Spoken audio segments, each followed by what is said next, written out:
Yeah. Welcome into the install with Greg Cosell of NFL Films. Greg, the Tennessee Titans won a football game for the first time in 10 months, and people don't know how to act around here. It's been I totally bizarre. forgot about that when I realized that they won the game. I was like, oh yeah, wait, they lost a lot of games down the stretch last year. And A lot of games. and A it lot was of nice, I'm games. sure, for the Nashville faithful that it was a home game, their home opener, and it was a good thing. Yeah, Mike Vrabel looked like he could have used it. I don't know that package of skull that's burning a hole in his pocket could take much more abuse from the stress Right, that he's been right, putting right. on it. Well, it But was look, say what you want about the Chargers. I know they're 0-2, but they're a good football team, and it was a good competitive game. And it's funny in the Mike Vrabel era, they always seem to kind of win these kinds of. Always is too strong a word, obviously, but they often win these kinds of tough games that seem to have an ebb and flow to them. They're kind of built that way. yeah, they put themselves in good position, and obviously, it was competitive. Both teams kind of getting off to slow starts, but Yeah, as you mentioned, found a bit of a rhythm. I want to start with the Titans offense, Greg. We talked about how you felt coming out of New Orleans, that there was some really cool things for Tim yeah, Kelly and this offense to build upon. A much cleaner performance from Ryan Tannehill. No turnovers on either side by either no. offense in this game. I guess with the quarterback more in line with what we expect him to look like. What did you make of the way that they went after that Chargers defense? I always think it helps. Obviously, this is not a profound statement, Buck, but when you call a shot play and you hit it, it always makes your offense seem as if, oh, okay, where we can do some things today. And obviously, that happened. When he hit Burks, which I think that it started their fourth possession. They went with the shot play out of 12 personnel. Up to that point, the game was kind of an ebb and flow game with not a ton of offense, obviously. But they went with the shot play to start their fourth possession. It was the go route by Burks with the deep over by Hopkins from the other side, and Burks ran by Samuel, and Tannehill made a great throw for 70 yards. I mean, those kinds of plays change everyone's feeling about the offense. And then I think on the next series, Derrick Henry had a 23-yard run. It was outside zone. And I thought it was blocked really, really well. Obviously, they made the change at left guard. Newman Johnson was really having a hard time. Yeah. And they put Radens in. And, Radens, it was funny because I think it was on was it his first snap? Where he really just, I guess he wanted to show that he belonged. Because on his first snap, he really showed tenacity run blocking by driving the D tackle Matlock off the ball right into the turf. Yeah. Which you normally don't see from Dylan Radens. But getting back to the Henry run, which you want to see those longer runs from Henry. He doesn't have as many of those now, but I thought he did a great job on the reach block. Radens. Diller was able to work up to the second level to block Murray, the linebacker. And Brewer had a great, a tough block. And he had an outstanding one-on-one block on the zero technique. So it was really a well-blocked run play side. I thought they ran more gap scheme with Henry in this game than we normally see them do. It's always kind of been predominantly zone. They ran more gap scheme where they pulled, a guard or a tackle. I thought overall the offense actually had the feel of looking of moving with some efficiency, although they're going to have to run the ball better. It wasn't good enough overall. Yeah, Derek, and they were grinding it out in the second half of that game and playing into, the closer type of role that Right. Derek Henry can serve here, but the efficiency certainly was not there. And I know that Mike Vrabel wants to see better run blocking just generally from the offensive line group, better consistency from the offensive line group. But Greg, sticking with the rushing attack, we talked about the complement of Tajay Spears to Derrick Henry and how much more it allows them, or at least how much less predictable it makes, especially when they can get both of them on the field at once, which is something that I know you had questions about coming into this season. Well, I knew they would do it. The question was how they would do it and if it would be successful. And, I think we've seen it now, maybe 7-8 times in each game, give or take, I think 7 week one, this week, maybe 1 or 2 times less. But it gives them some opportunities, and what it does immediately is it determines for the offense and for the play caller Tim Kelly, how the defense will play from a personnel standpoint. So, in this game, the Chargers chose to match up with nickel, even though it was two backs and one tight end, which we would call 21 personnel, but it's the pony package with two backs. And actually, the Tannehill 12-yard touchdown, which I thought was one of the cool plays of the game, came out of the pony package. And I really like that. Was a great high red zone play because they showed gap scheme inside action to Spears, and then the speed option opposite. And, because of the gap scheme run action inside, they really got the impact to the second level defenders that they wanted. And that just left Derwin James as the only defender on the perimeter that had to play both Tannehill and Henry because it became speed option. And obviously he chose Henry, which, no matter who he chose, he was going to be wrong. Right. I really like that play a lot. I mean, it was so much fun to see it. It felt it had I think I heard Nate Tice make the analogy that it reminded him of Alex Smith at Utah a little bit, just a little bit of triple option with the quarterback. Yeah, it was a really cool play. I mean, theoretically, I don't think the play was designed to give it to Spears. Like I could be wrong. I don't think that was an option. I think that was just built into the play to generate a reaction by the defense, but maybe Tim Kelly would tell me I'm wrong. I think ultimately they wanted to get to the speed option portion of the play. Yeah. The other thing that the Chargers defense seemed to struggle with was with play action just generally. I mean, yes. Ryan Tannehill was excellent on play action in this game. That was not the case against the New Orleans Saints, who played it, I think, much better. What did you see from the Chargers defense, particularly in those settings? Play action works when you get the reaction you want from the second level. And see, the key thing to me is Tannehill was 7 for 9 for 168 out of play action. Now, obviously, he did have the 70-yarder to Burks, but a couple of things stood out. 6 of those 9 play action passes came with Tannehill under center. And I know we've spoken about this before, but I think that's really important for this reason. It takes longer. Think of it this way, and I know people listening can probably visualize this. When you're under center, it takes a second or two longer for the quarterback to get to the mesh point with the running back. Maybe a second longer, second and a half. So therefore, the second level defenders have to wait longer to determine whether, hey, do I play my run responsibility, which is my first responsibility, or do I turn and retreat to my zone responsibility, or find the man that, I may be responsible for if it's man coverage. Normally, you run play action in normal down and distance situations, so the defense tends to play more zone. So you see second-level defenders having to retreat to a zone responsibility. And it takes more time for them to do that because it takes longer. And in the NFL, as you know, Buck, fractions matter. So when I say longer, a second is a meaningful amount of time. Right. Right. So, a great example of that was the Okonkwo 20-yard completion on 1st and 10 on the first third quarter possession. That came out of 11 personnel versus the Chargers nickel, and they went with conventional. When I say conventional, I mean the quarterback under center. Conventional power run action, and Okonkwo ran the crosser versus James, who was in man coverage. And it was a really well-designed concept that created space for Okonkwo to the field because of the other two routes to the field that helped create the space. But they got the reaction they wanted from the second level. So that's why I'm a bigger believer, if you really want to be a play action team, to have your quarterback under center. From one offense to another, Greg, the Los Angeles Chargers, they get Kellen Moore from the Cowboys, or he leaves that job to go to Los Angeles and work with Justin Herbert, who we all know to be an exceedingly talented quarterback. Early returns, 2 games, small sample size, but what do you make of the offense with Kellen Moore running it now in LA with Herbert? Yeah, I think he's trying to figure it out.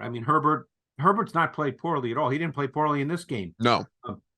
He's not played poorly, but they certainly haven't had the vertical element that I think a lot of people assumed they would have, and that a lot of people were, negative about Joe Lombardi last year and in previous couple of years because they didn't seem to have that. So they viewed it as being an issue with the offensive coordinator. Again, it's 2-game sample size, so there's no there's really nothing negative to say other than they haven't had it yet. Right. I got to mention one play, which I watched over and over, and down the road, I hope the Titans keep winning because I would love to do it as a film piece in the matchup show.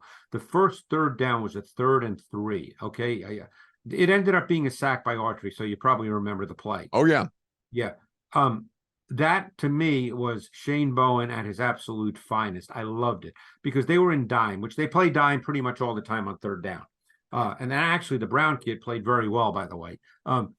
Titans out of dime, they showed that double mug look. Okay. Double mug means they had 2 players in each A gap, and it was Shahir and Molden in each A gap. And they had the dime safety Brown aligned on the boundary side of the formation on the edge. So right away now, you're showing the offense a 7-man front. Okay. Now the offense knows all 7 aren't coming, but you don't know, are 4 coming, are 5 coming, are 6 coming. Now, no one brings 7, but 4, 5, or 6 could come. So you have to start thinking that way right away. But then what they did is that pressure look would become cover 2 invert. And what invert means is that instead of the corners being the flat defenders, the corners retreat as if they're safeties. They become the deep half safeties, okay? And the safeties, tend to become, or underneath defenders then become flat defenders. Right. But that's what we call cover 2 invert, when corners become the deep half players. And Byard dropped down from an initial post safety look, and he became the middle hole defender. And Herbert looked to Allen, who was running the seam, but the coverage took it away because the coverage, everything changed.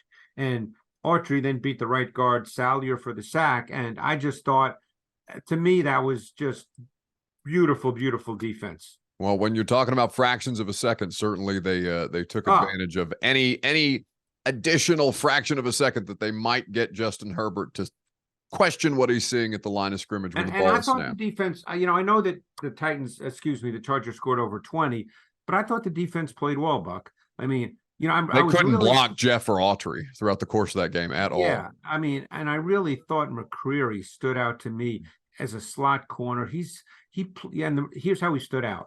We know he's good cover man, but I thought he played with physicality versus the run. He was aggressive as a tackler. I mean, if you're going to play a lot of sub defense, which, they did, and it depends obviously on the opponent, but your slot corner has to be much more than just a cover guy. He has to be able to be physical and tackle. The other thing stood out to me was how many snaps in base they played with a 4-man front with Landry as a stacked linebacker. And, they played with an over front, meaning that the defensive line was shifted to the strength of the offensive formation. But Landry, a number of times, meaningful number of times, was a stacked player in their base defense. Which he's displayed, that level of versatility in his career for them to be able to move him around in a variety of different roles. And it does play to their advantages just to give them more to work with from a defensive play calling standpoint. Just to clarify, Greg, I want to make sure for the audience, when you said the Brown kid, you're talking about Mike Brown, the safety who filled in for Amani Hooker. Yeah. And again, I know Hooker practiced today from what I read. Mm-hmm. So he's the starting safety. Brown was the dime. So the starting safeties in this game were Molden and Byard. That's who played in the base and in the nickel, but they needed Mike Brown to play. And I thought he played well. Worth paying attention to as we continue to talk about Titans secondary in depth in particular. Amani Hooker, as Greg mentioned, still in the concussion protocol, but did return to practice in the return to play portion of that. And Christian Fulton was full go today with a hamstring, though we don't have an official injury report as of the time of this podcast. It's funny. I mentioned the defense, and I thought another great play was the Simmons sack on 3rd and 6 to end the Chargers' first third quarter possession. I'm sure you remember that as well. That was another double mug look with Al-Shaair and Molden in the A gaps. This time it was a 6-man pressure front, and again it became cover 2. And Simmons beat the left guard Johnson to the outside, negating the slide. The slide ended up going toward Simmons, but if he works outside, then the slide becomes irrelevant. And he just beat Johnson to the outside, negating the slide. And I thought, again, I think Shane Bowen's doing some really good things. And, obviously you need veterans to do a lot of movement from pre-snap to post-snap. And I think Alshire played really well also, and he's a veteran who's, been with a great defense in his career with the Niners. And my guess is he's probably, you would know better, you're there, but my guess is he's probably a leader type in terms of how he deals with everything. But I think they're able to do a lot of things because they've got veteran, smart players. Voted team captain after being here for 3 months. Aziz, so there you go. They think highly of him. From it's going to be an interesting matchup, Greg, between the Browns and the Titans this weekend in Cleveland. They'll face Jim Schwartz, the former assistant coach here, the former coordinator here for a period of time. Coach Mack's good buddy. You got to talk to Coach Mack. Indeed. We'll talk to Coach Mack on Friday, but Schwartz is having a lot of success with that Cleveland defense. Myles Garrett, continues to be, arguably the most unblockable thing in the sport right now. And so let's start with the Cleveland defense. What are some Jim Schwartz defensive characteristics that you notice right away when you see him in these first 2 games? Well, you're going to notice that when their 4-man defensive front, that the ends play in a wide 9 alignment, and they don't switch sides. So you're going to have Myles Garrett at right end. You're going to have Zadarius Smith at left end. That's the way they're going to play, and that's how they rush the quarterback. They get in that wide 9 and they rush. And then defensively, they're going to play a ton of single high safety, but it's going to change a little bit once the ball snapped at times, obviously not all the time. He did something in Philly that he's still doing now in Cleveland that, I used to call, and I actually talked to Schwartz about it when he was in Philly. It's kind of cover 3 invert. So what they kind of do is they bring the safeties, if they start in a 2 deep shell, they kind of bring the safeties down and they sort of become underneath hook players. So it creates ideally a moment, and it gets back to the idea that fractions matter. It becomes a moment of not confusion, but just, hey, what am I looking at kind of for the quarterback? And anytime you can do that, and because he builds his defense around a 4-man pass rush and he's got 2 good ones on the edge, then, that if you start getting stuck in the pocket, you get sacked. And this is a game where it's going to be very interesting to see what they do with Dillard, because he's going to be up against Garrett. And I don't think in long yardage and 3rd down situations that they're going to feel comfortable with a one-on-one matchup. So they're going to have to do something. And Skoronski, for what it's worth, Greg, he's already been ruled out of this game. I saw that. So again, it'll be Dylan Radins, who, again, I don't think he played poorly, but he still just lacks strength. I don't know if he'll ever have that. He just is not a strong player. Yeah. We know that Myles Garrett is going to cause problems. We know that the left side of the offensive line with Dillard is still we'll call it a work in progress for the time being, as they try and iron things out a little bit. Deshaun Watson, though, flipping sides to the other side of the ball, Greg. It's hard for anybody to spend that much time out of football. The only person who I feel like was better after missing some time in football was Trent Williams, and we know him to be a pretty singular talent among left tackles. The play, though, of Deshaun Watson, it's been 8 games now since he's been back from the suspension, and he just can't seem, or at least visibly does not look to be comfortable with what he's seeing or what he's being asked to do, Greg. And even more so, they're running the football, which kind of takes him out of it. And of course, now we don't know, Nick Chubb, a great, unfortunate thing. Terrible. Yeah. Really terribly unfortunate. I would say Watson has not been terrible in terms of what he's seeing, Buck, as much as the ball location. Okay. He is all over the place. Too high, too low, too deep, too wide, bad footwork, bad mechanics. Everything is too fast. He widens his base on too many of his throws. So to me, it's been more of his of that than it has been his decision making. And he's just missed throws, and at times you don't know what to say. I mean, I don't, that's he didn't have that issue prior to his issue, and that has been really, really difficult. He has not been good. He wasn't good in the 6 or 7 games he played at the end of last year, and he's not been good at all this year.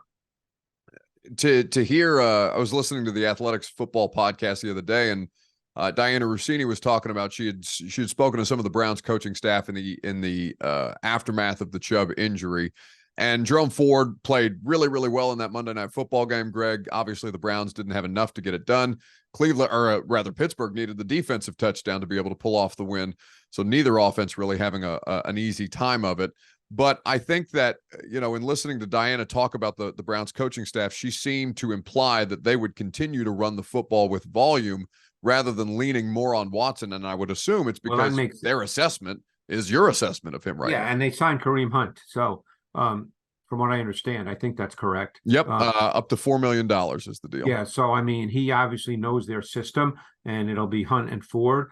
And, I liked Ford a lot coming out of Cincinnati. Ford was originally a pretty big-time recruit at Alabama, and he left Alabama to go to Cincinnati, where I really liked his tape his final year. They'll mix and match. I don't think either one at this point is a back you lean on the way you would lean on Chubb. And I'm not talking just about ability. Obviously, Chubb is better, but I'm talking about in terms of volume. I don't think one guy will get the majority of volume, is what I'm saying. And Ford does have some juice, more juice than Hunt. So I don't think their offense will change. I mean, they have to sort of kind of massage Watson a little bit right now because he's really having a hard time. And, again, I'm not a quarterback, but, when you do play sports, which I did in college, and if you're not doing something you can do and you're just not doing it, you start to kind of feel like, I'm not sure I can do that. Should I take, I played basketball. Should I take that shot?